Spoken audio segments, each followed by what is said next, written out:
Hola, Laureano. Hola, Hernandez. ¿Cómo estás? How are you? Oh, fine, yes. It's a pleasure to have you here. Un placer muy grande. Me too, yes. So, today my guest is Laureano Escudero. He's a research fellow at Honorem in statistics and OR and a retired full professor at Universidad Rey Juan Carlos in Spain. From 1972 to 1991, he worked at IBM Research Scientific and Development Centers in Spain, Germany, and the US. From 1991 to 1999, he was part of the Iberdrola Group, one of the largest electric power generation and distribution companies in Europe. In 1987, he was appointed a member of the New York Academy of Sciences, and from 2003 to 2004, he served as the president of Euro. He's the author of 5 books and a co-author of another. Over his long career, Laureano has published more than 160 scientific papers in leading journals. In 1986, he was awarded the Cruz al Mérito Aeronáutico con Distintivo Blanco Primera Clase by the Spanish Ministry of Defense for his work on mathematical optimization for that ministry. He was also awarded the 2020 medal by the Spanish OR and Statistics Society and the 2024 medal by ALIO. In that same year, the Spanish OR and Statistics Society, in collaboration with Fundación BBVA, awarded him a prize for the best methodological contribution in the field of OR for the EJOR paper on solving large-scale multi-stage stochastic optimization problems with a new specialized interior point approach. Laureano, thank you very much for accepting the invitation. Muchas gracias. It's really an honor. It's a pleasure. Yeah, so let's begin. Laureano, you were born in 1942 in Spain. What region of the country are you from? It is in the north, in the center, going to the northwest, in a very small village whose name is Palazuelos de Bedija, that belongs to the province of Valladolid. That, in fact, this was my hometown. Right. You come from a very big family. Let's hear about your parents first. Oh, yes. My father was a military man, and independently of that, he was a medical doctor, and my dear mother was the housewife. Yes, and tell me about your 7 siblings now. Oh, yes, we were 8, 2 girls and 6 boys, and it was a wonderful family. You were the oldest one, right? I was the oldest one, yes, so I need to know all of them. Very well, yes. Yeah. Yes. Did any of the other 7 become a scholar like you? No. They became financial people, some of them medical doctors, others were engineers, and so on. But, well, they said that mathematics is for clever people, not for them. So very diverse, very diverse. Yeah. Are they all alive now? No, we are only 5. Okay. Yes. Mm-hmm. Unfortunately, or not all the 8. Mm-hmm. Yeah. Life in the 40s and 50s was certainly very different from today. How would you describe your early years in Palazuelo de Bedija? Well, in Palazuelo and also in the big town that is Valladolid. Well, this was a very calm town, and we knew that there was there the dictator Franco, but we didn't realize that in the 50s. Something is very different. When I went to the university in 1959, then things are, as you may think, consider that they are really a turmoil, yes. But this was when I went to the university. Uh-huh. And what did you do to have fun? Well, football and also riding horses. Right. You come from an agricultural family, right? So that's why. I come from an agricultural family, so we still are agriculture people, yes. Uh-huh. And I know you have a very interesting anecdote regarding playing football in school.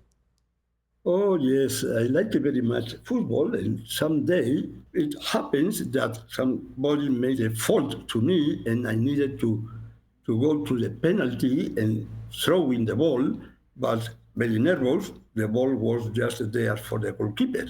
And the trainer told me after that, hey, you are not for football, not at all. But don't worry, you did it very well, and that's all. Just because you lost a penalty. Yes, because that's, and then you can see they are very famous players that they don't do very well in the penalty and nothing happened. Yeah. Well, you know. Yeah, you did well anyway. So Laureano, the dictatorship in Spain lasted from 1936 to 1975. Did it have any significant impact on you? Not while I was when I was a teenager, because in my town, well, it was dominated by him. But when you go to the university in 59 and you start the 60s, still there are 15 years with this man in power, and the things changed completely. We began to realize that the life was not so easy for many, many people at all. It was a turmoil, but fortunately, the man passed away. We got a constitution and full democracy. Right. But it was in the late 70s. So, I mean, in your early years, you were not that affected because you were in the countryside, maybe? Yes, and then we were playing football, learning about mathematics and things like that. And we didn't care. We didn't know that there was another world. Right, yeah. It was a fact. Yeah, so, but then later when you went to Bilbao... When I went to the university in Bilbao, well, people were coming from different places, and then each people talking their own story, and then we begin to realize that life was not so wonderful as I thought. Yes. Yeah, it's good for the youngsters to be aware of that. It's good. Yes.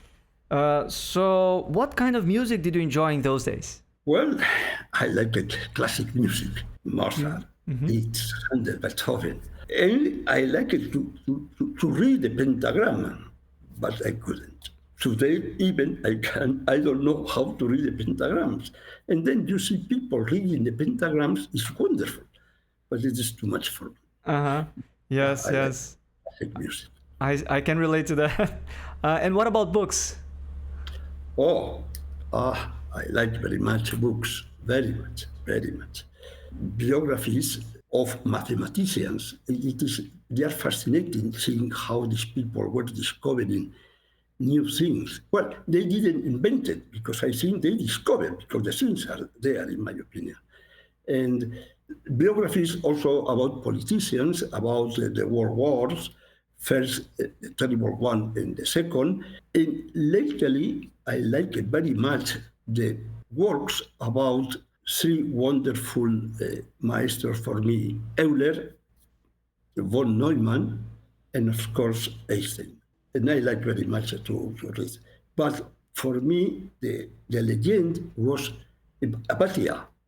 She was from the 4th century and was a high-level mathematician that they have in Alexandria. And it was very, very motivating for me. Yes.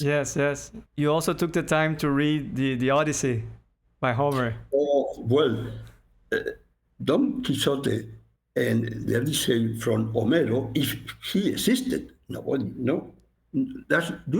knows 100% sure that Homero existed, but let us assume, if not, it is the same. Odyssey is a wonderful. Yes, I like it very much. Even when I was a teenager, and Don Quixote, of course. Don Quixote is today. Don Quixote is important. Yeah. Yes. And do you have any favorite philosopher? Yes. Hegel. Hegel. There was somebody there in 1954 called Carlos Marx, of course, but the intellectual owner of these theories were Hegel. Yes.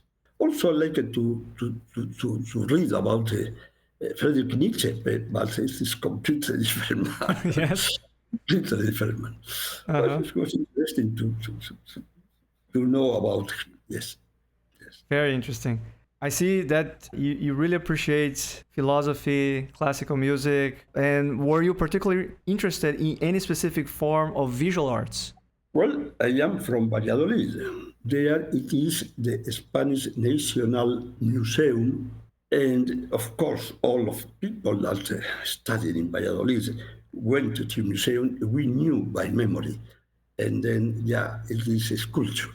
I like this, how they can represent the happiness or the pain in just in a sculpture. Yes, it is impressive.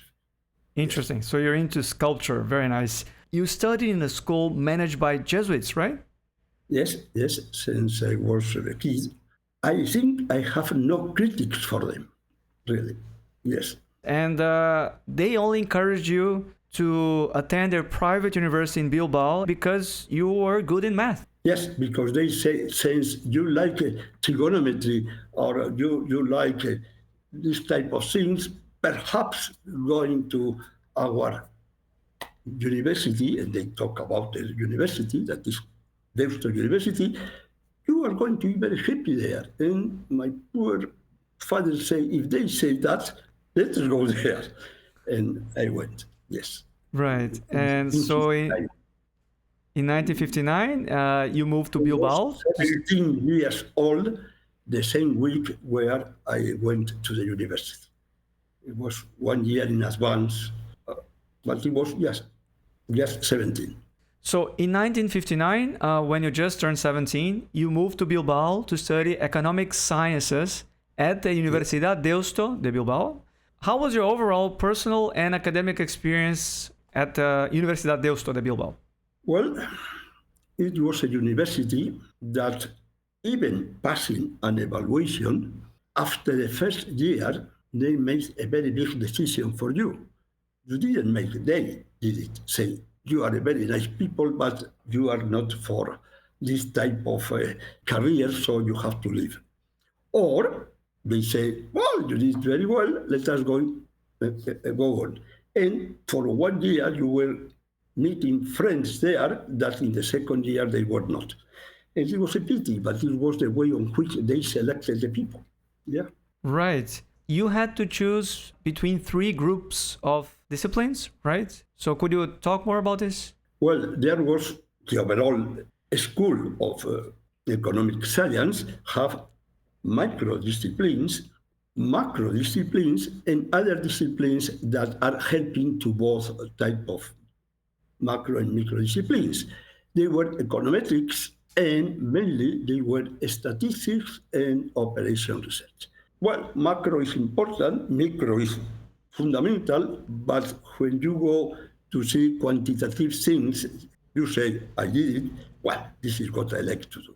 Yes. Right.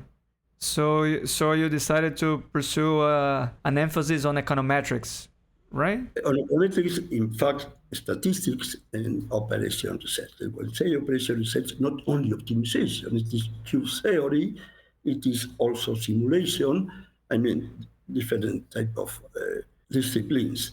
Why I chose this type of disciplines, it is because the head of the professors on these disciplines were so enthusiastic teachers that either you hate him or you love him, and then I did it the second thing, and then I go ahead.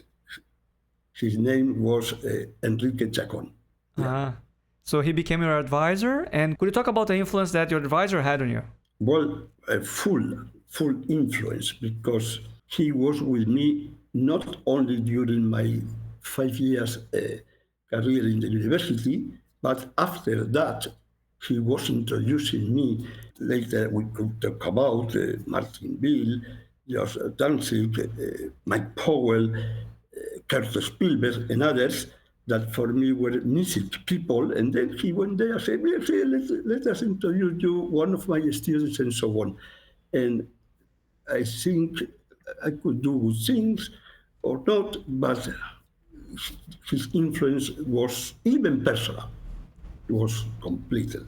I was very lucky. Mm-hmm. Yeah. How did you discover OR? Because he was a professor of OR, And at the beginning, the translation of OWAR in Spanish, Investigación-Operativa, says absolutely nothing. Yeah, in Portuguese, the same. Pesquisa operacional. Also, it doesn't say anything. But it is there since the 40s.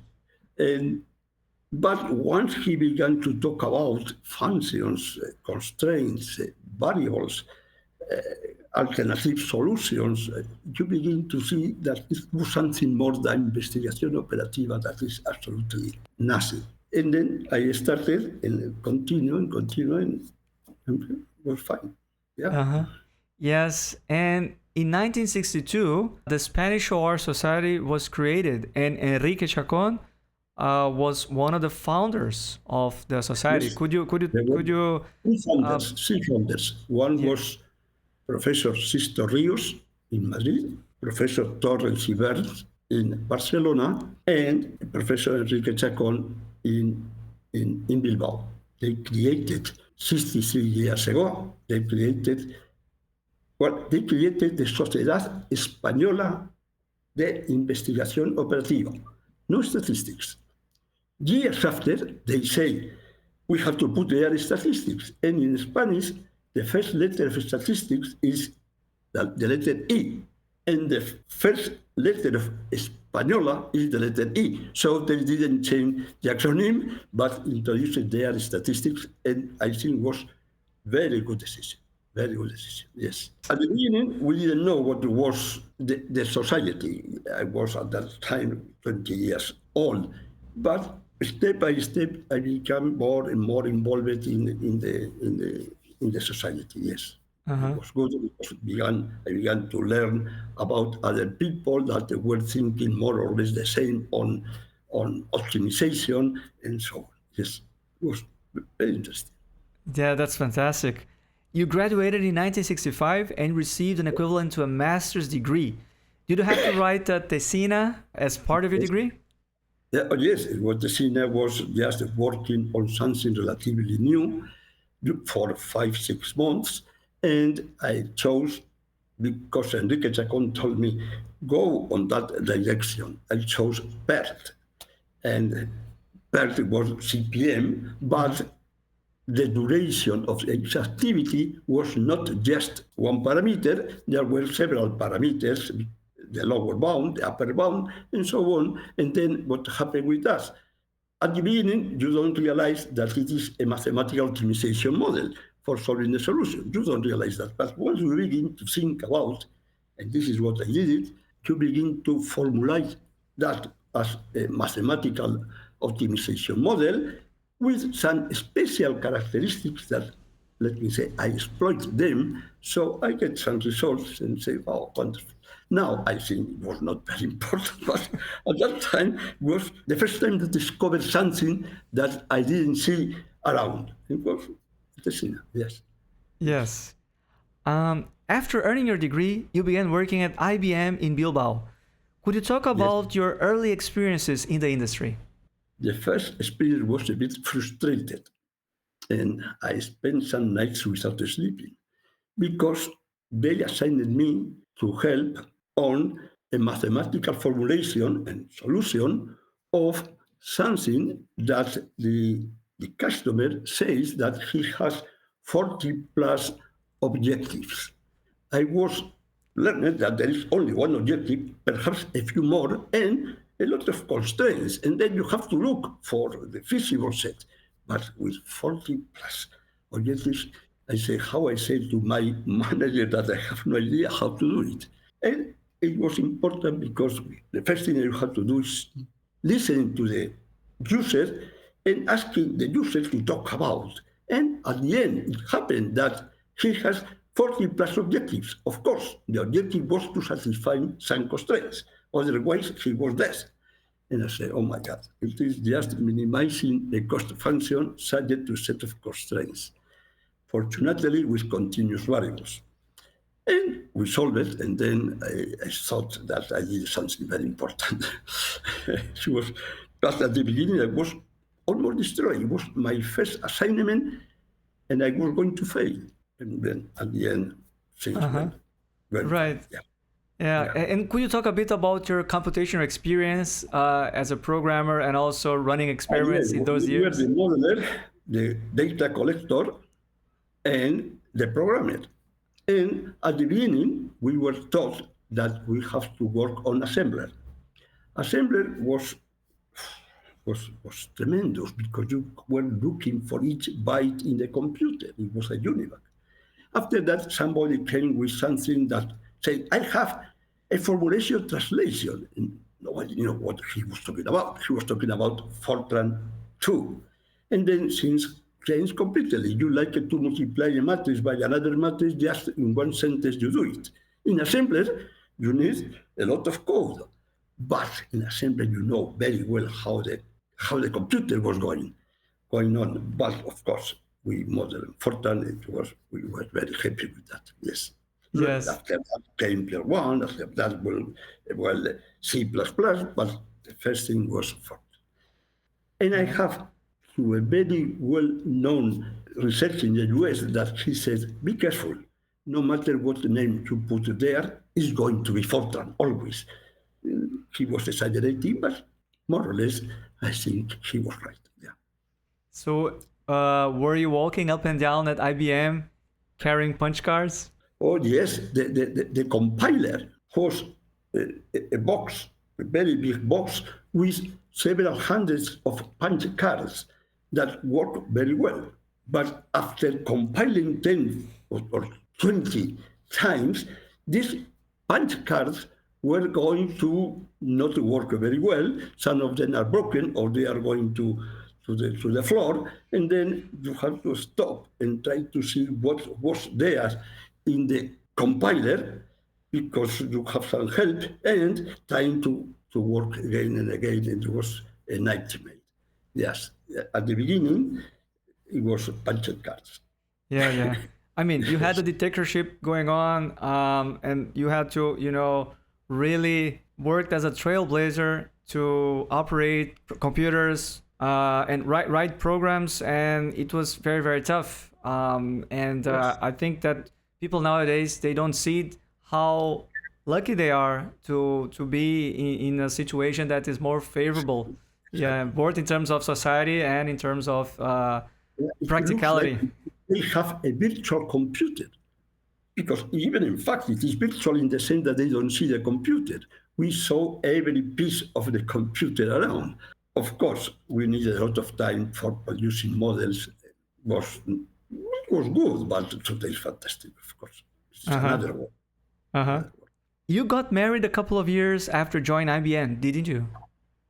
Oh, yes. We got married at 1967, and it was fantastic. Yes. Yeah, and soon you're going to complete 60 years. The lady that still is with me after 50, 80 years. Yeah.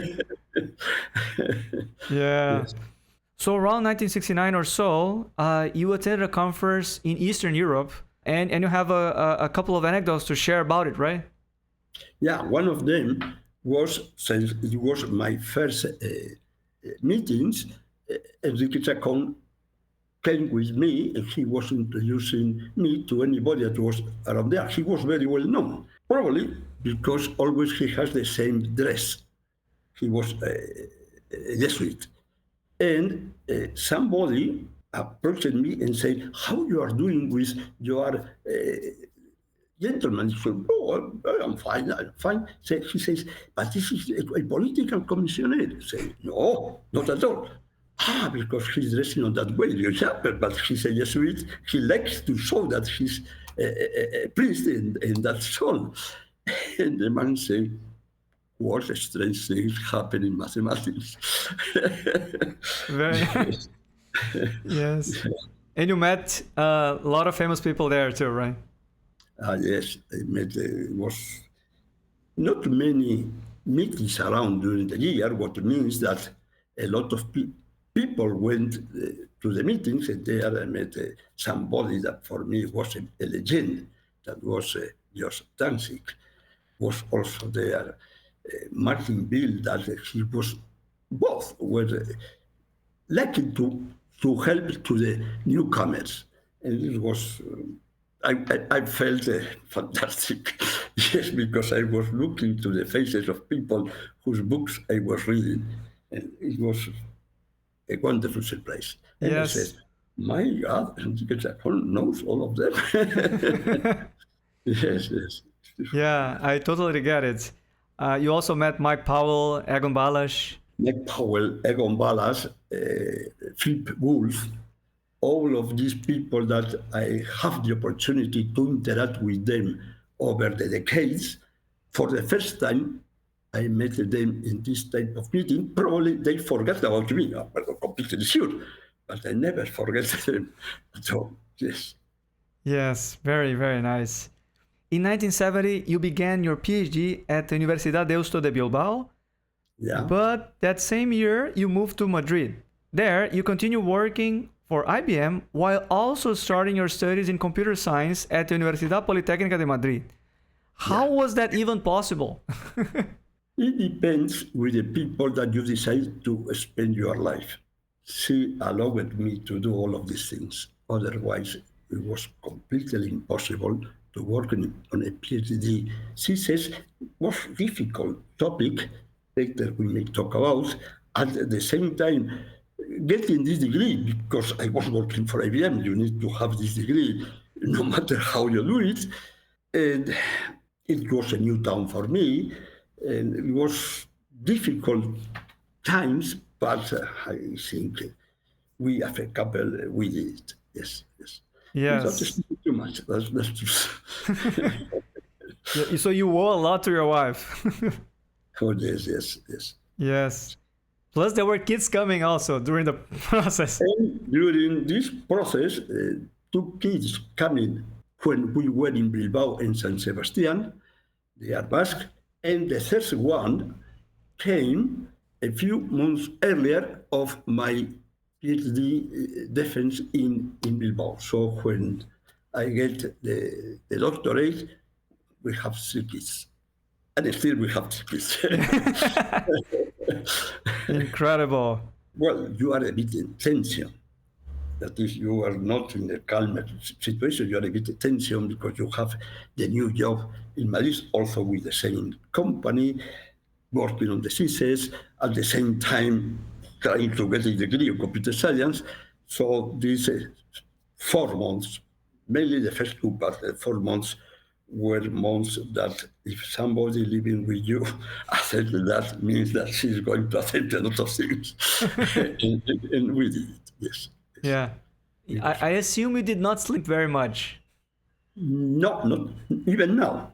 No, you don't need to well, I don't need to go for sleep for 7 hours now. Usually it's around 6. That explains a lot.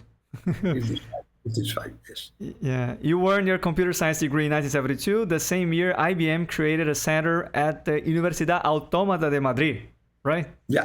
The Universidad Autónoma of Madrid in the dictatorship era was something strange because the word autonomous made some people get a bit nervous. But autonomous means that they could handle their own business without needing, at least officially, the authorization of the other people. And then this university has a very interesting rector and say, why not going to the big companies, asking them if they like to do research, taking people from this company coming to my university. I will put also the professors in the same rooms so that they can help each other in a synergy on the research they are doing. And this is what happened. IBM, at the time in Europe, was created the scientific centers. In Madrid, created this scientific center cited in the science school of this university. And we started to be there in 1972, and it lasted until 1991. That is, for 20 years, IBM was, as it happens in the US very frequently, was having a department not for doing whatever they like, but doing research with the people in the university. So it was mutual benefit. Yes. Yeah. And this was called Scientific Center, Universidad Autónoma de Madrid, IBM. A lot of diffusion, a lot of press around, and all of these type of things, of course, but it was very interesting. Yes, yes. Tell me about your PhD research. Oh, yeah. It lasted for almost 4 years with the same, obviously, supervisor. And in the Great Bilbao, that is Bilbao and surroundings, there was an incredible air pollution because the steel industry was there at that time, polluted a lot, but they didn't know what parts were polluted, what parts were making the pollution, and so on. And they liked to reduce that pollution. And Enrique Chacón said, this type of things could be factorial analysis, could be prediction, but also mathematical optimization with a lot of constraints because there the pollution function was nonlinear. So that time don't talk about nonlinear, but you have to use linear approximations and so on and so on. And he said, what about if we start helping people? And I said, what, helping? So, yes, let us do it. The president of the city hall was a woman. She was the first engineering woman in Spain, and she was very energetic, helped us with providing data. And on that way, we started the thesis. At the end, took a lot of time because the mathematical optimization problem was having a lot of binary variables. And then at that time, IBM was producing what was called MPSX MIP solver with special order sets. And using these sets at the end of the thesis helped a lot. And well, finally we did it. Even after the thesis, we continue working on that because we finished the thesis, but we didn't solve the problem yet. And then they asked us to continue for a while. Yes. Right. In fact, until I left going to the US. Yes. Yes. It was a wonderful project, not only for me, but in general. Yes. Other people continued later with this problem because it was the abatement of air pollution was crucial for this town. Yeah. Mm-hmm. Yeah, definitely a very important topic. Also, it should have been very interesting to witness the creation of the first MIP solvers. Yes. We were the alpha users. The alpha user were, you use it, but it is your responsibility about the solution. And then we started to talk with the group that were creating this solver. They were based in Paris, like Michel Benichou, Jim Gauthier, and so on. And then I began to contact IBMers working on optimization because they opened me the way to go to Ellis Johnson. That was the big boss on that. Yes. That is, you have to use any opportunity that you have there. You have to do it. Absolutely, yes. Yeah. So you completed your PhD in 1974. What came next in terms of research? Well, a bit after that, it came somebody that was in Caltech, whose name was Manuel Rebollo, that he came with some ideas of collecting data from satellites and trying to receive this data and based on this data, making some type of decisions. There was, in fact, something that was pattern recognition. And we started to work on that. We published a paper. I continue working on that. And also I wrote a book on reconocimiento de patrones, that is pattern recognition, and was wonderful times, yes. But I felt that I needed to be a bit close to the people doing research in IBM in optimization. So I was looking for, and then we saw that it was a wonderful thing to go to the US. Mm-hmm. You turned attention to valid inequalities to solve mixed integer programming problems. Oh, yes. Yes, yes. And then, because the producer of the solvers, they don't see exactly what is the problem that you are solving. And then there are some special structures and some problems that you can take benefit from, as you know that very well. And then this type of thing, introducing value inequalities. But why to introduce them if you already have the inequalities there? I say, oh my God, you know about the complex school and so on, that you have to reduce. And then we worked on value inequalities under the supervision of two wonderful people, Ellis Johnson and Kurt Spielberg, that although they were in New York State, they were helping a lot during the case. Right. And then this is the way on which I went to Palo Alto. So, Laureano, what do you recall from the very first Euro conference in Brussels in 1975? Was wonderful. It was wonderful.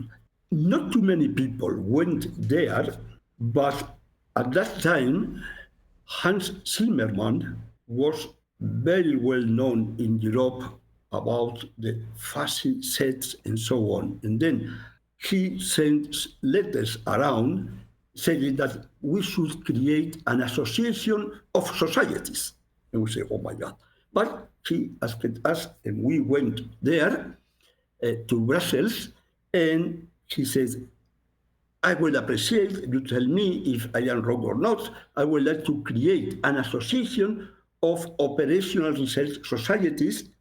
These societies are based in each country, and let us create something that he says, I would like to call that euro.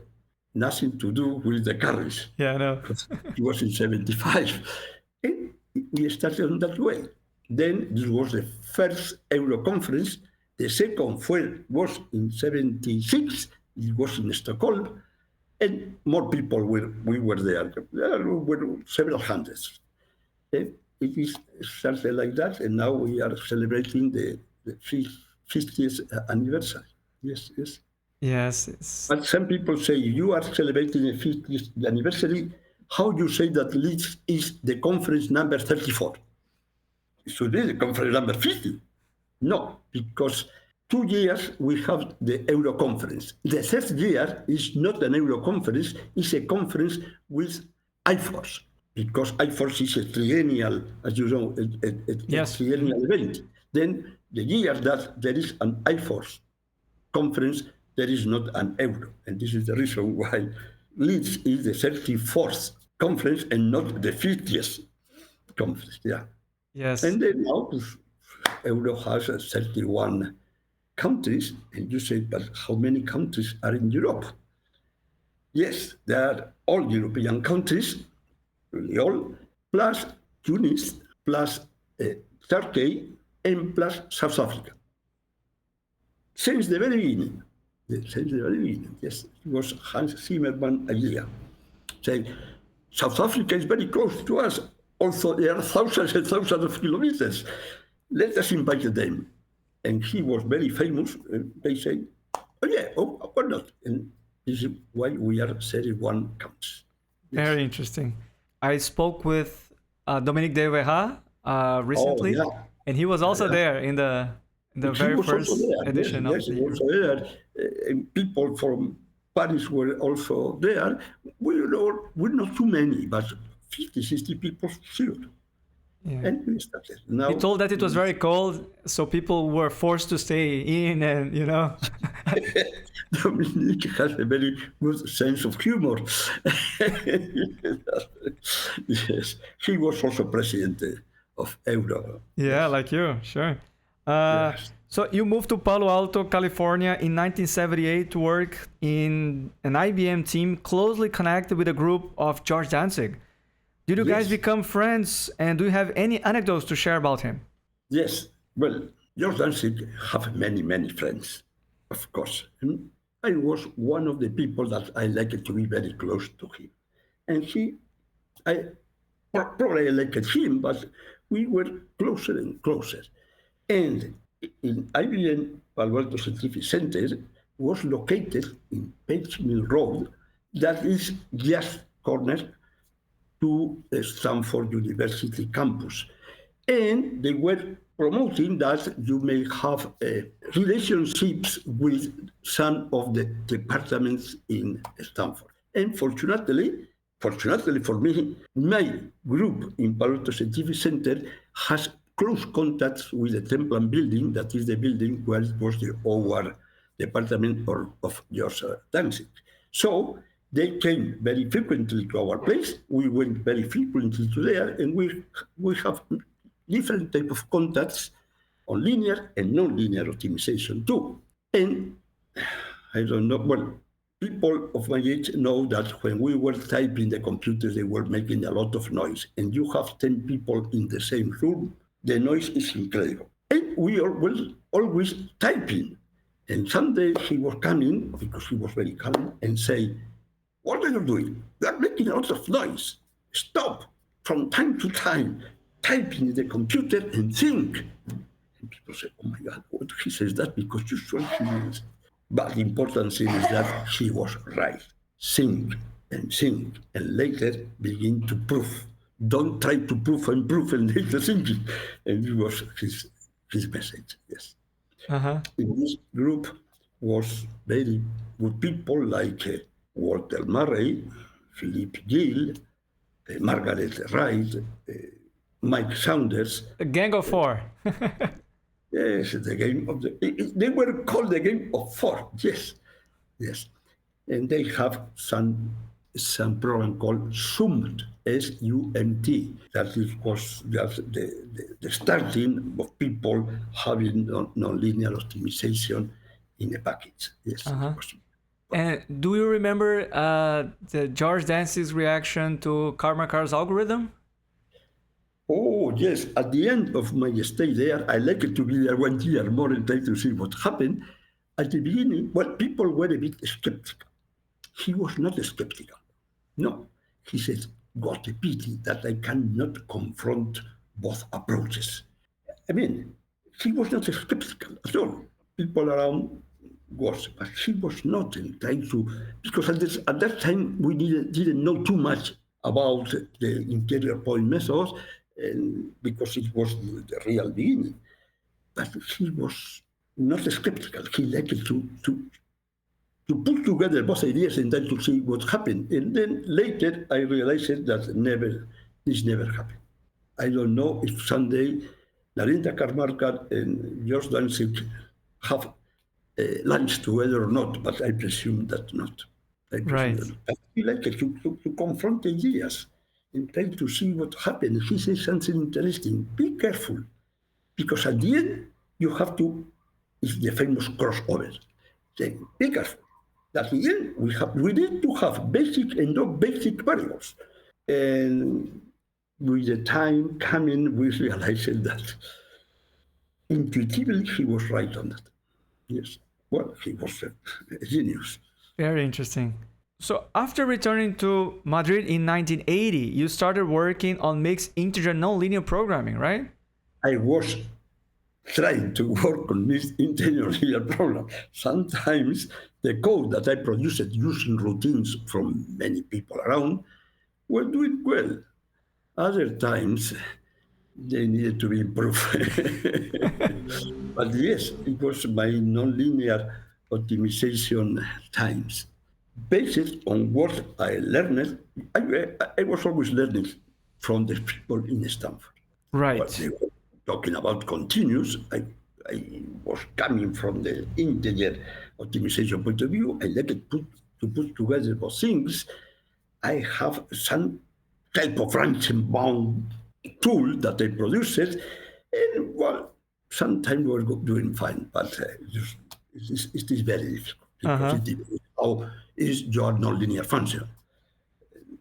So, but yeah, I did. It was very nice.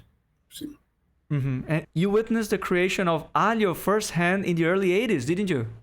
Oh, yes. It was in 1981, and I am not sure that it was in the 11th International Symposium Math Programming in Bonn or in some other place that people from Iberoamerica, we prefer Iberoamerica than Latin America, were being together and say, why not to create something? And I think that there were different people, Hector Candela may give you more details, that at the same time, without knowing that the others are doing the same, we were trying to work on some bylaws.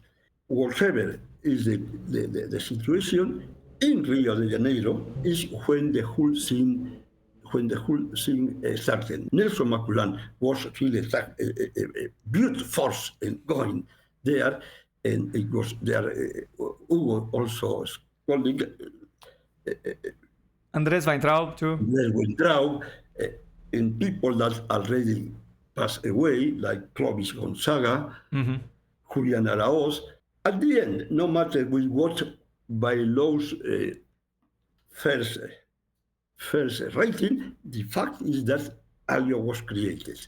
Yeah. And it has 13 countries in Iberoamerica. It was Portugal, it was Spain, and we started and then becoming bigger and bigger, and now it is a wonderful association. And I was really very honored when they say, well, we are going to have our medal. I said, what you say? That you are going to have. And yeah. Yes, well deserved. And I had the honor of interviewing. Knows more things that I know. Yeah. Because it is not easy to create an association like that in a very big subcontinent from Mexico to Patagonia. Yes. Yes, I had the honor of interviewing Nelson Maculan, Andrés Weintraub, and Hugo Skolnick. Yeah, because they are the three pillars. Yes. In 1986, you moved to Germany for 2 years, and it was during that time that you received an invitation to join the New York Academy of Sciences. How did you react back then? How do you think? I was there in the German Manufacturing Technology Center in 1987. I got an envelope for me coming from New York, and I opened and said, oh my God. And I was without a speech for several minutes. And of course, I accepted that. Yes. Very nice.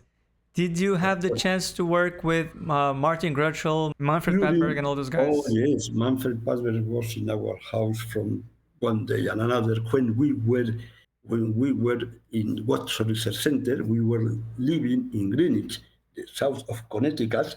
And then Manfred, familiarly called by my people Manfredo, came very frequently, but he was in the US.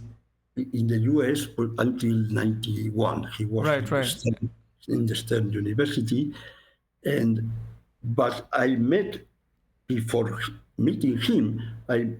Because he was also working for IBM. In a part-time basis. I met Martin Grutschel when I was in Germany. He was in Augsburg, and I met Martin, I met Junger, I met Gerard, and important Giovanni Rinaldi, that he was based in Rome, but only based in Rome, because was going to Augsburg every day. I am exaggerating, but I have the opportunity to meet them. We produced some work. We published that in the first volume of Science Journal on Optimization. And of course, I met very, very frequently, many times with Manfred Padberg. And continuing with your journey, in 1988, you moved again to the US to work at the Watson Research Center, where you began studying continuous optimization under uncertainty. What motivated you to pursue this direction? The application. We moved there, me and other people too, also because they needed to, IBM was the main customer of IBM.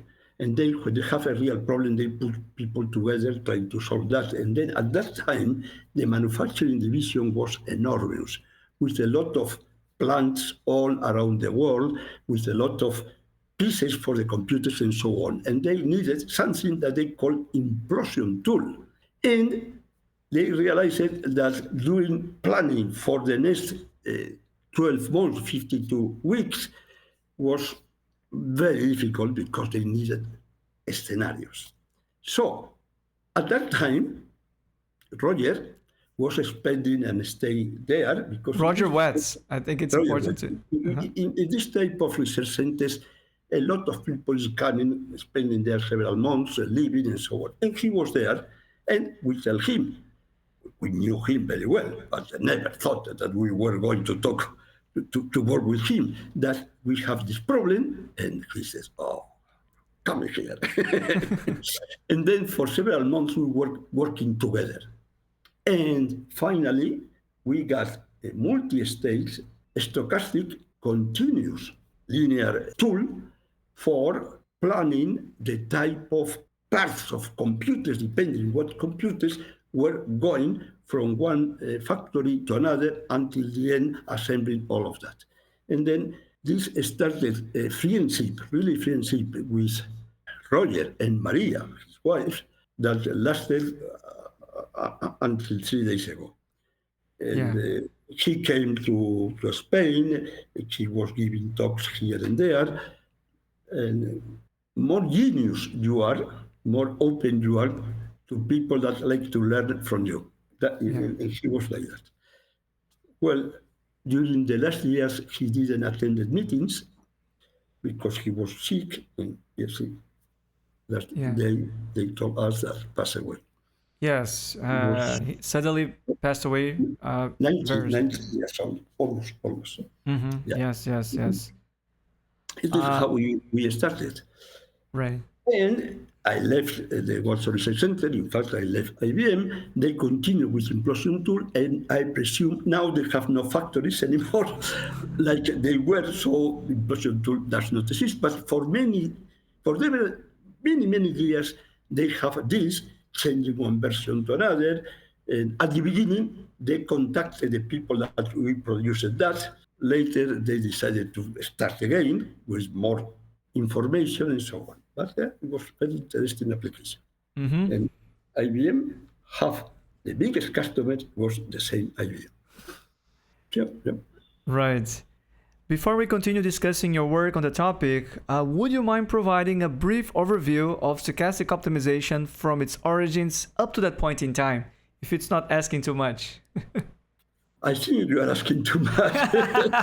But I will tell you, it started in 1955 with two people that know each other but didn't interact too much, apparently, that were Martin Bill in the UK and George Danzig in Stanford. And in 1955, they produced two papers that was curious because they were talking about the same thing without knowing each other that they were doing this type of thing, otherwise they would be put together. And then it started in 55.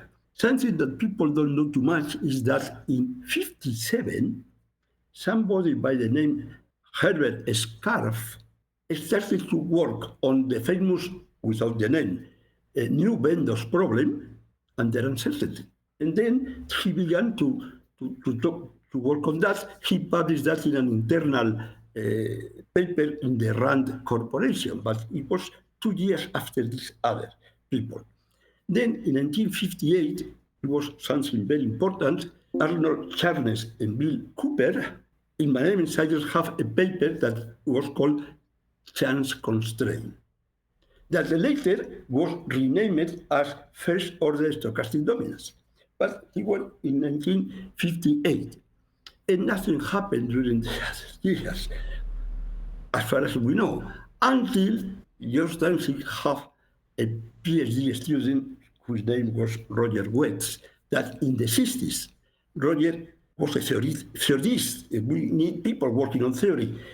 He did it, everything that today is known in the nomenclature.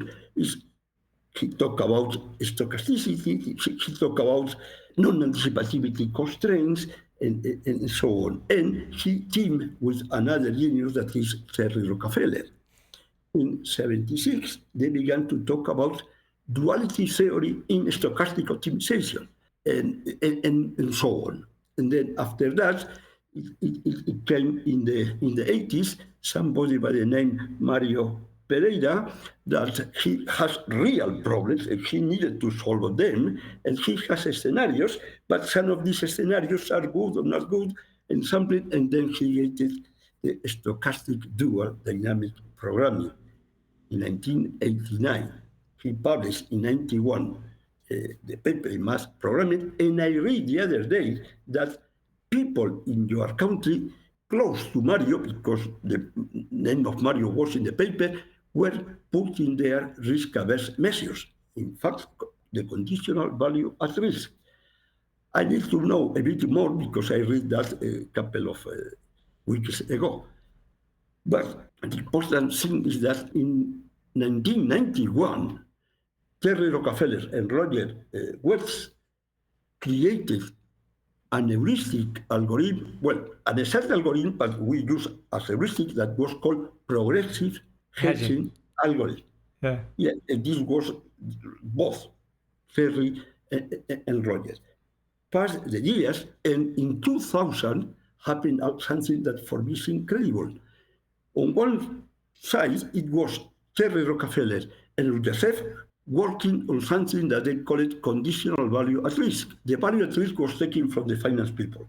And at the same time, Georg Plug, in this year, 2000, was working on something that he called it average value at risk. And if you look at both papers, you say, we are talking about the same thing. But average value at risk was not a good, well, it was not a name in the US, but conditional value at risk was. But in fact, the fathers of that are these two things.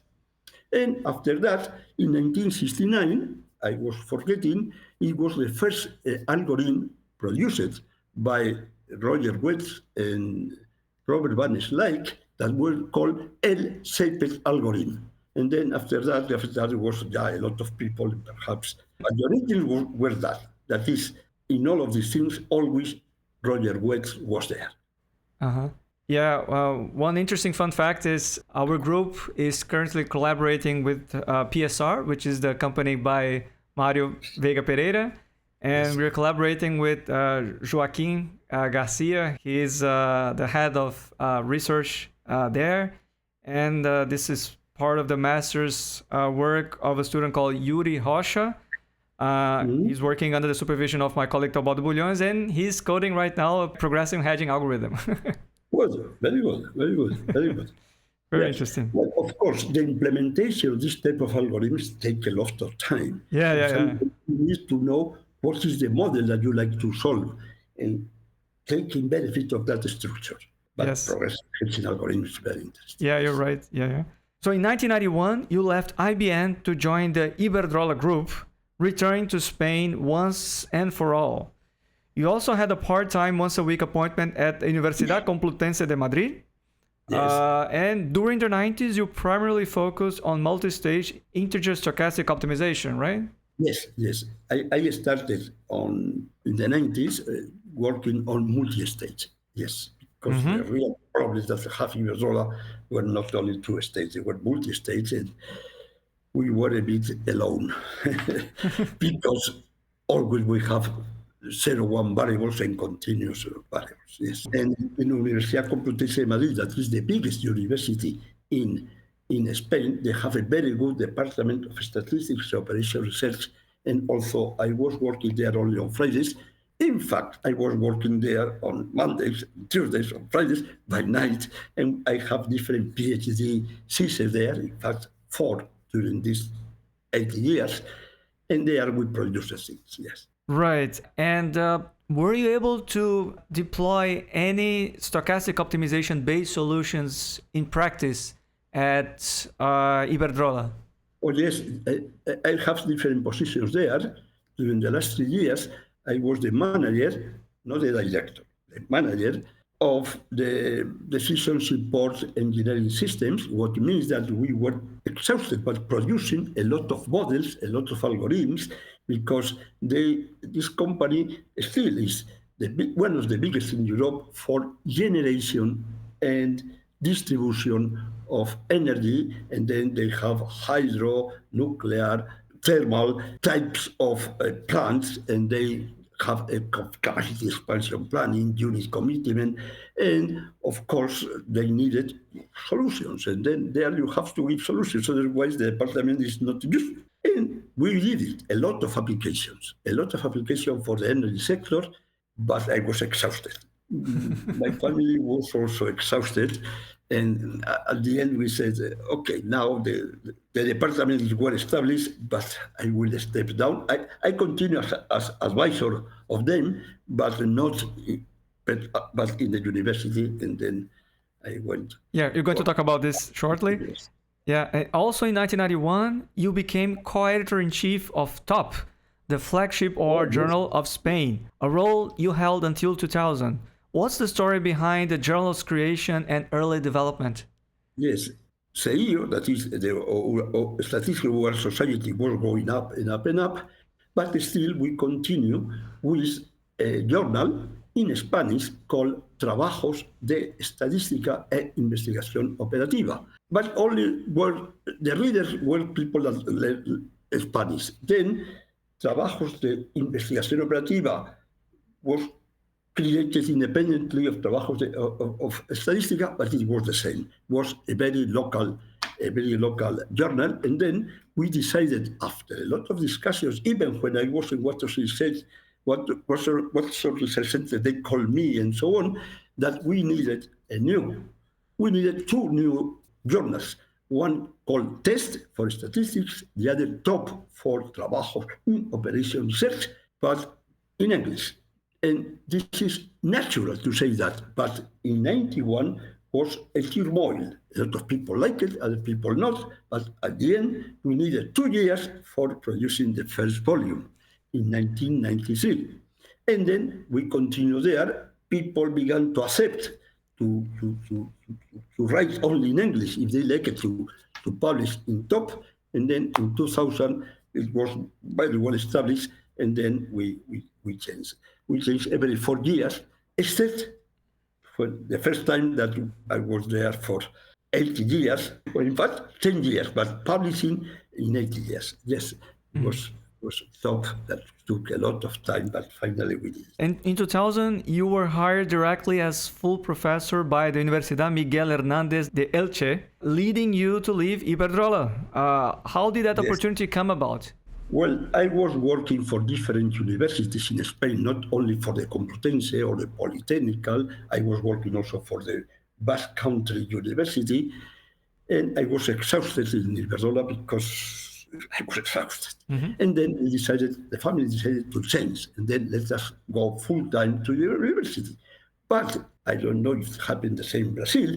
In Europe, in Spain, you have to go to full professorship, not just because you like it, but you go step by step in another position, better position, until you go to full-time. And then I have a curriculum, but I never worked full-time for the university. How you like to go to full professorship?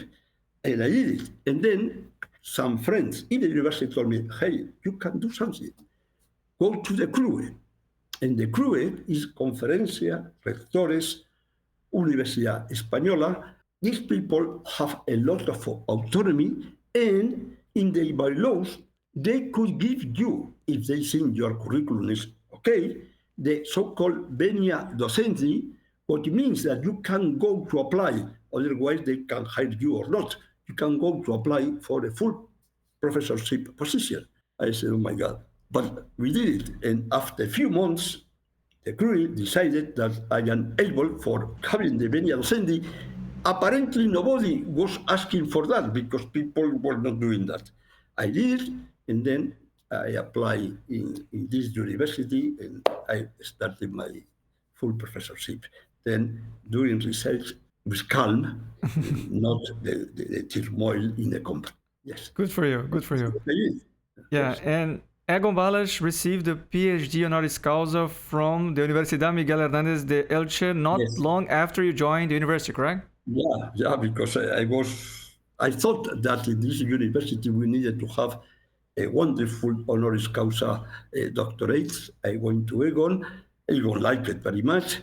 And then in 2002, he came to university. I gave the Laudatio lectures. It was too much Laudatio, of course. And he became honoris causa doctor, and it was a wonderful thing because a lot of students were there. He gave 45 minutes talk. That after 40 minutes, he told me, "May I continue a bit?" I said, "Yes." And he was there 2 hours with dozens of students looking at the famous Egon Balas. Yes. Yeah, very nice. Again, you were part of the PhD examination committee of subject to guest Dolores Romero Morales, a great supporter of the podcast, by the way. It seems you have a nice anecdote to share about her.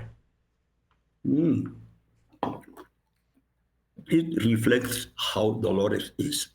She is a workaholic, in the best sense of the word.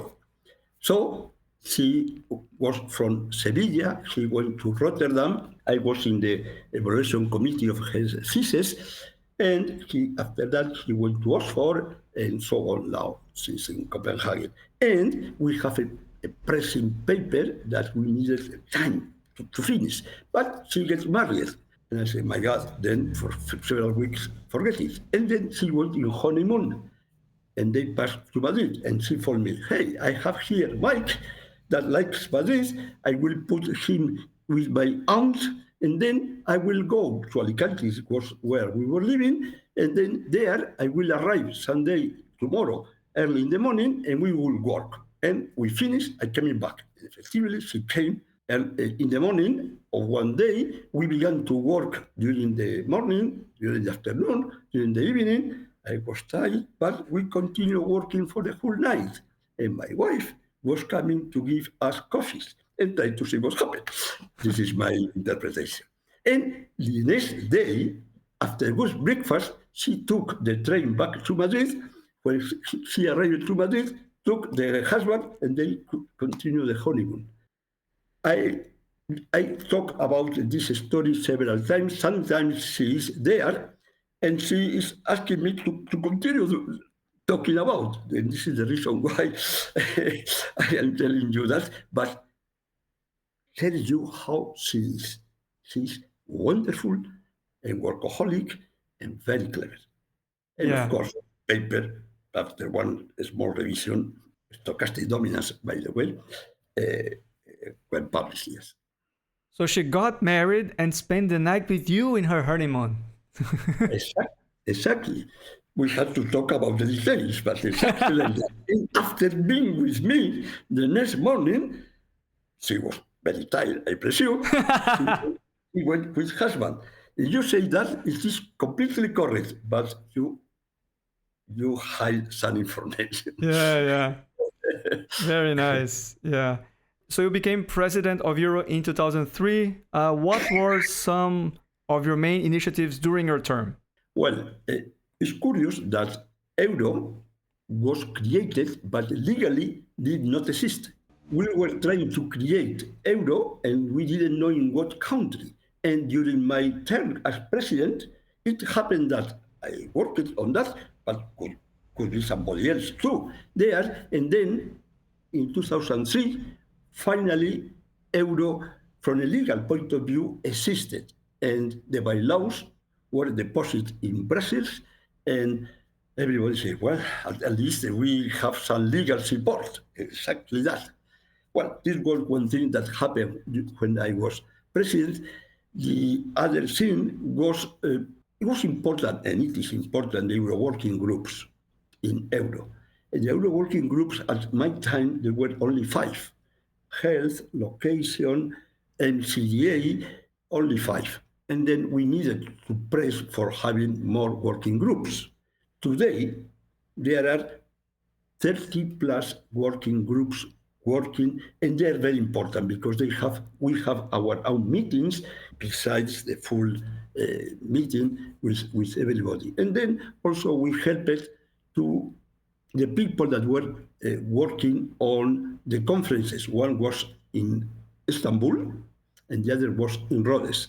In Istanbul was a wonderful people there that was Ulay Barbara Soglou, that suddenly we didn't know anything about her after the meeting. And she, with our help, but basically she got 1,600 people in the conference. That is, this year, 2003, Euro began to have a very big visibility.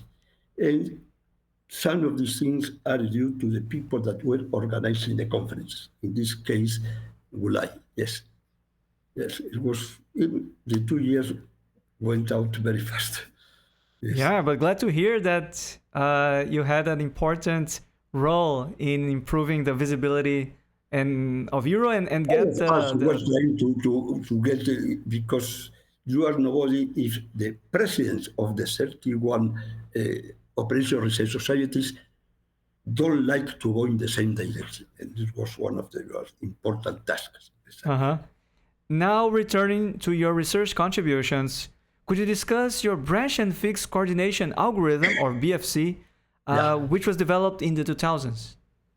Yeah, it was developed in 2000. The paper was published in 2003, and it was developed with the people in my part-time assignment in Universidad Complutense. And just roughly, what means that? First, you have to select in multi-stage the scenarios that belong to each cluster. And then you know that there you have the non-anticipativity constraints. But if you relax these constraints, the submodels become independent. But now, those variables that have a non-anticipativity constraint, if they put them independent, they should have the same value in all of the submodels, because otherwise you don't satisfy the non-anticipativity constraint. And then this is called branch and fix coordination.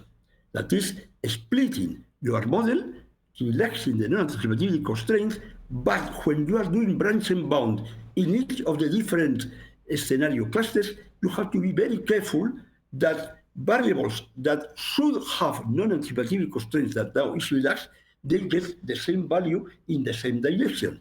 And this is what this is the main idea, but the mathematics are a bit more complicated, but the main basic idea is that. And then you have to put independently the submodels. But when you are solving a submodel and in parallel you are solving the other submodel with the things that I said, some part of the computer finishes a submodel while you are waiting for the other. And then what you should do is trying to see what codes are late, given the solution, taking from them some parts of the branch and bound, putting these parts on the other codes that are already finished, and in that way you do collaborative parallelism with branch and fix coordination. Right. The things become difficult when you include risk-averse measures, because when you include risk-averse measures, you have in the same constraint coefficients that are coming from different scenarios. And then how do you work on that? Well, you have to do some technicalities, and you can do it. And well, it was published in Egon's paper in 2003, and well, it has good citation, yes. Mm-hmm. Yes. And what about the cluster Lagrangian decomposition algorithm? Yes. Also, with the idea of having clusters of scenarios, if you start with the first stage, and then with the second, the third, and the fourth, what you can do is relaxing these non-anticipativity constraints, but not completely. Doing something that is called splitting variable constraints in cellular mode, that now is something that everybody talk about, then you take these constraints and put them in the objective function with Lagrange multipliers. And then you solve in each iteration independent of different models, then you update the Lagrange multipliers with the subgradient, volume algorithm, progressive hedging algorithm that we exploited very much, and then you are continue doing that, and then you are getting a stronger and stronger lower bound. This is what is called Lagrangian decomposition for scenario clusters. Yeah. Right. Yeah. It's like, Got it. In 2008, you joined the Universidad Rey Juan Carlos in Madrid, where Yeah, you because- finally settled down. A few years later, driven by the research advancements at the time, you began working on multi-stage risk-averse mixed integer stochastic optimization with stochastic dominance. There's a Exactly. lot to unpack here. Could you give a brief overview of this topic? Yes, we put there continuous variables, binary variables. It was multi-stage, something that is really very difficult, and we added that, obviously, some, well, in this case, stochastic dominance. That we proved the same consistency with the same arguments that Homin de Mello and Pironcelli did it for conditional value at risk. And we created an algorithm that was working really very well using real data that was coming from NTNU, from Norway, with whom we have very close contact with. Asger Thomas Gard and Erik Stein Fletten, and we see that yes, was very hard work that we did it with another team that I have at that time, and now I have it too, that is in the Universidad de País Vasco in the north in Bilbao. Yes. Yeah. And Laureano, I think it's a good opportunity also for you to talk about the evolution of stochastic programming in the 21st century, and also briefly discuss the main contributions that preceded your own contribution. These contributions were coming from two different parts. One is the integer variables for two states with all of the machinery that Ruder Schulz and Martin van der Bleek put there, and from the risk-averse measures, in particular stochastic dominance, with the machinery that was coming from the theory that was developed by Darinka Dencheva and Andrew Rusinski. And we put together, and we decided to go, because the applications are like that, to multi-stage. And well, it took a lot of time and effort, but finally we did it, yeah. And the integer type of things were coming in 2003, but the first stage, the first order and second order stochastic dominance with Rudiger Schulz came from 2008 and 2011 in two stages. Mm-hmm. The world of multi-stage is a lot of two stages that you have there that you have to coordinate them. And it is like that. Yes. Yeah, and what were your main algorithmic contributions for handling stochastic dominance? Yeah. Using them in the multi-stage case. But when you put them in the multi-stage case, when you are going to solve, it is an ultimate. And then you have to begin to relax some Lagrangian, talking about some constraints that are the famous non-anticipativity constraints that, by the way, everybody talk about NAC, non-anticipativity constraints. But people know, but not everybody knows that this term was coined by Roger Wells in the 70s. Yeah, that's very interesting. You officially retired in 2013. That was a compulsory retirement, but in practice you remained very active and up to date.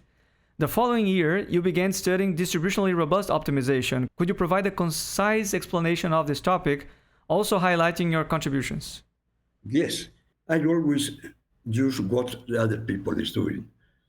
And this time I was using what Georg Plug was presenting without talking about two-stage or multi-stage.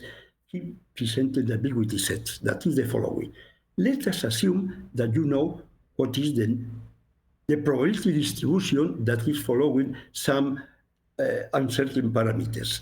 The probability distribution is there once you present the scenarios.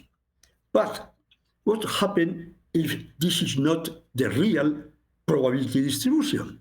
Then you need to have tools for imagining that you have other probability distributions that are competing with the probability distribution that you were considering, so that at the end you have as many sets of scenarios as probability distributions you may explicitly or implicitly consider, and this is called ambiguity sets. And when Georg Plug was coming with that, he said, wait a minute, ambiguity set is something very well established in statistics. Let us use it for optimization. That is, always somebody do something because somebody else was doing something before. And in this case was that, and it was Georg Plug, and I said, oh my God, this is opening a new world. And this is called distributionally robust optimization, because you have implicit or explicit different probability distributions. Each probability distribution has their own scenarios, and you like to minimize the highest cost, and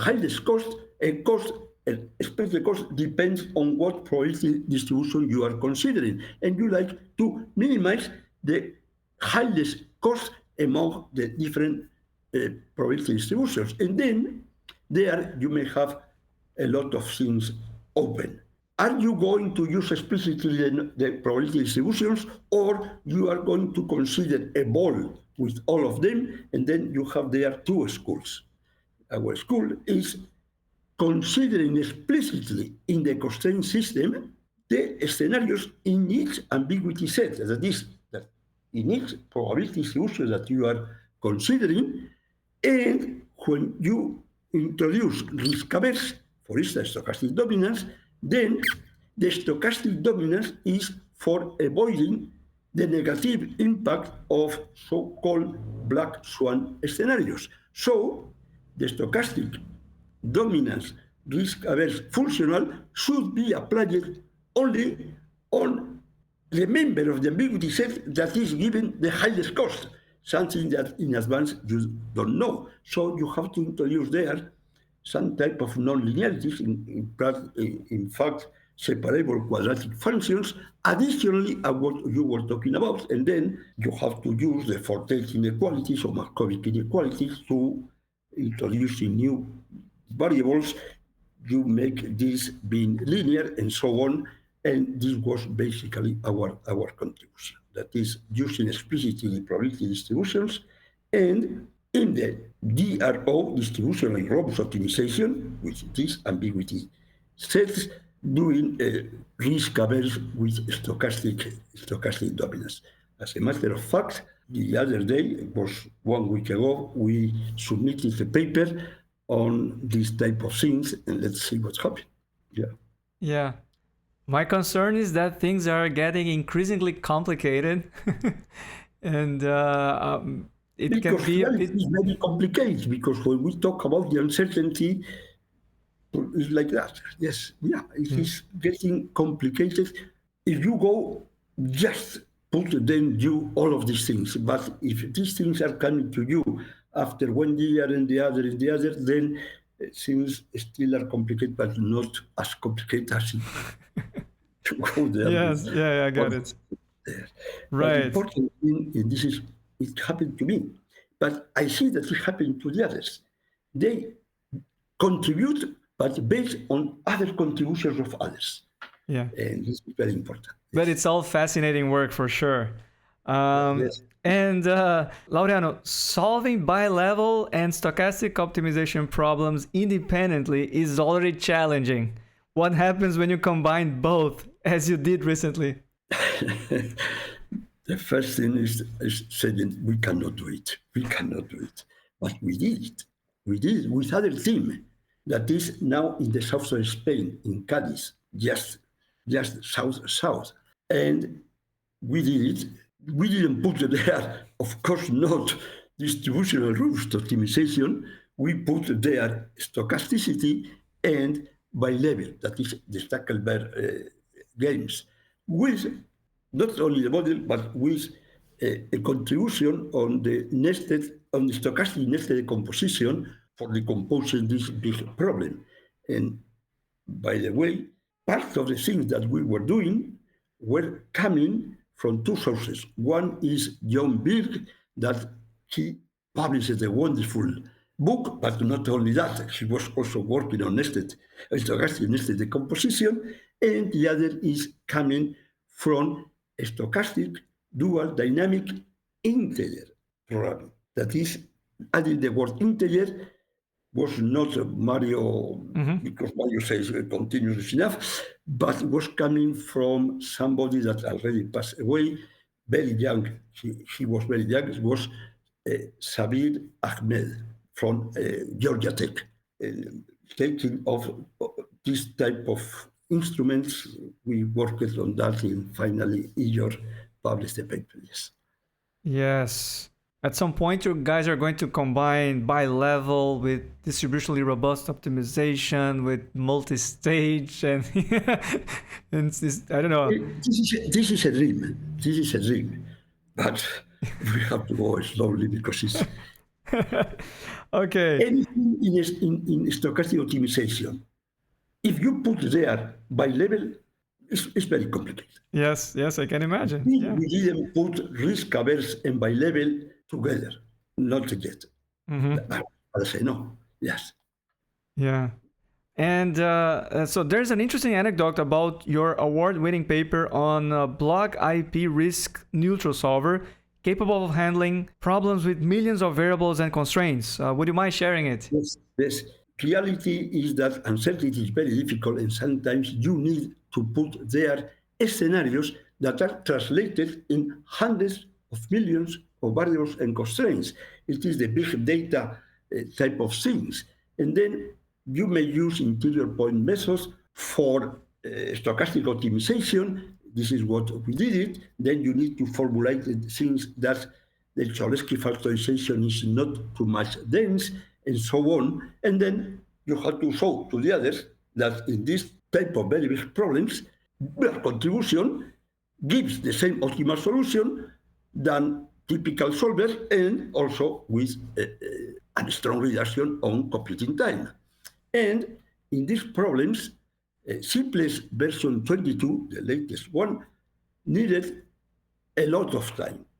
And in a very big server, it was a server of the Politécnica University in Catalonia, and as you know, the management of the computers is very careful with how much time you are going to use it. And we said we need 2 months only for us, because it is very important, and we think that we can gain them.